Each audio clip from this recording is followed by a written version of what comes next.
Hey there, brave souls. Welcome to LS Horror Stories, where the eerie and the unexplained come to life. If you dare, hit that subscribe button and prepare for a journey into the unknown. Tonight, we're diving deep into chilling tales that will haunt your thoughts long after the lights go out. So, turn off the lights, settle in, and let's uncover the darkness together.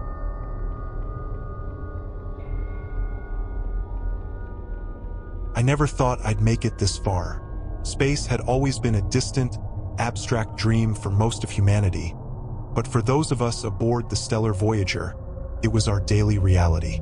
We were a small team sent to investigate a mysterious outpost on the far edge of a distant star system, Outpost X39. All contact with it had been lost for weeks.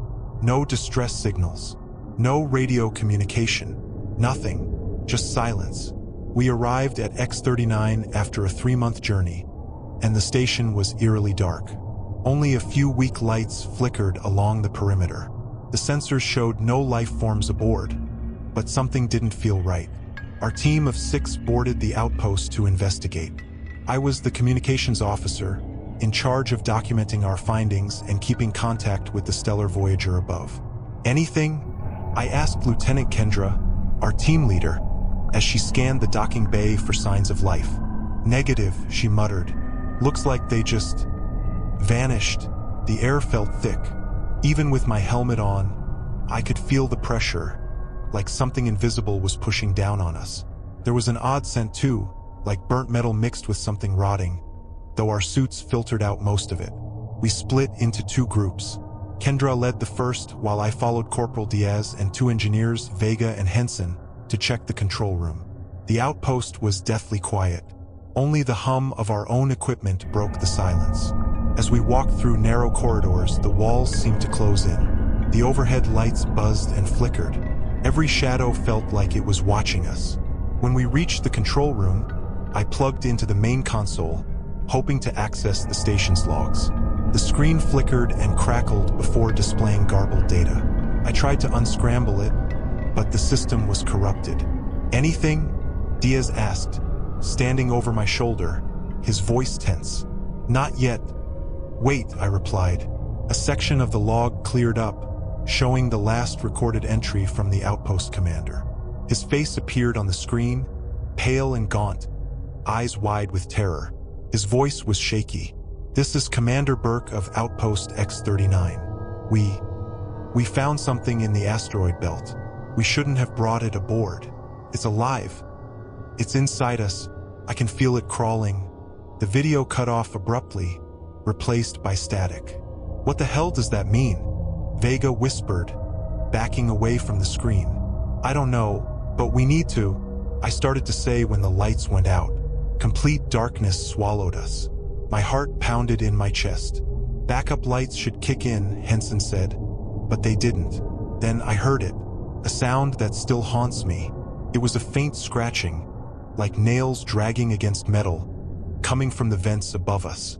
Diaz shined his flashlight upwards. The metal grate above us was slightly ajar. There's something in there, he muttered. A loud clang echoed from the corridor we came from. Something was moving out there. Fast. Get ready, Diaz ordered, raising his weapon. My hands trembled as I reached for my flashlight. A shape darted past the open doorway. My light barely caught it. A fleeting, dark mass that moved unnaturally fast. It was gone before I could make sense of it. What the hell was that? Vega stammered, his voice rising with panic. I don't know, but we need to get back to Kendra and the others. Now, Diaz ordered.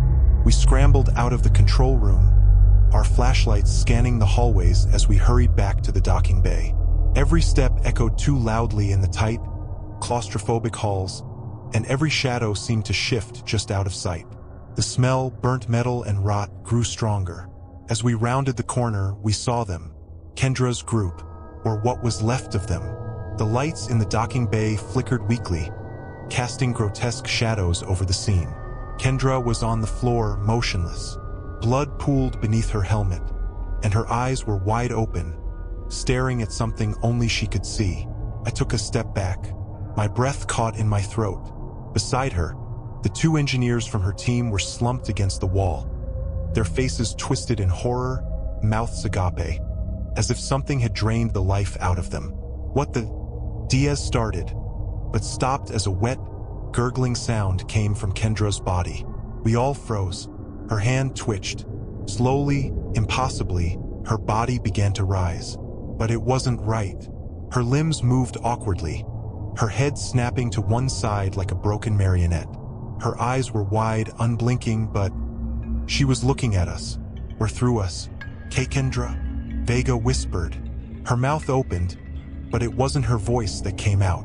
It was a low, guttural hiss like something ancient, something inhuman.